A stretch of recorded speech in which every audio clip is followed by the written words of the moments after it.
আসলে নারীত্বের বাড়ি যাওয়া অনেকে কিন্তু খুবই মানে এত কষ্টের মাঝেও আনন্দ আছে। দেখেন, মানুষ গাড়ি না পাওয়ায়, পর্যাপ্ত পরিমাণ ভাড়া নেওয়ায়, অর্থাৎ দ্বিগুণ ভাড়া নেওয়ায় মানুষ কিন্তু ট্রাকেই চলাচল করতেছে বেশিরভাগ লোক। আপনারাও দেখতে পান।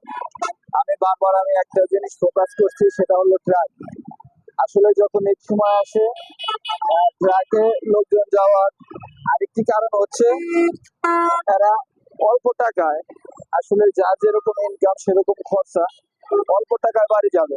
কিন্তু স্বাভাবিক সময় যতটুকু বাসের ভাড়া আমরা কোচের ভাড়া দেখি, এর চেয়ে কিন্তু দেখেন নারীরাও কিন্তু ট্রাকে যাচ্ছে, মানে যেতে বাধ্য হচ্ছে।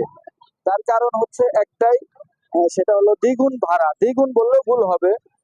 আমি যখন চান্দুয়া থেকে এলাঙ্গায় আসলাম, তখন আমাকে 500 টাকা গুনতে হয়েছে।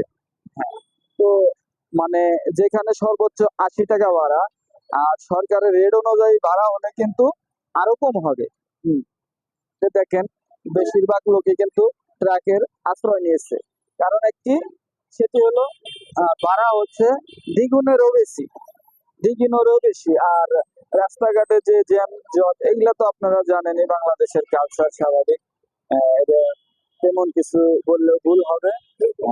তো সেই জন্য আপনি যদি আমি এই সাইডে আপনাদেরকে দেখানোর চেষ্টা করি, দেখেন ট্রাকে লোক যাচ্ছে প্রচন্ড। তার কারণ হচ্ছে যখন আপনার এই ঈদ সময় আসে, ঈদকালীন কিন্তু ট্রাক বাসের ভাড়া দ্বিগুণেরও বেশি করা হয়।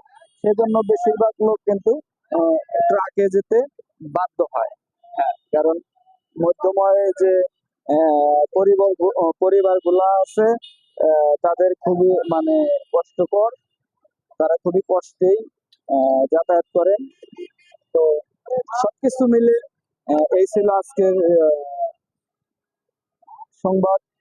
তো এই মুহূর্তে বঙ্গবন্ধু সেতুর পূর্ব পার থেকে পরবর্তীতে আবার ইনশাল্লাহ নতুন কোনো নিউজ পাবেন। আল্লাহ হাফেজ।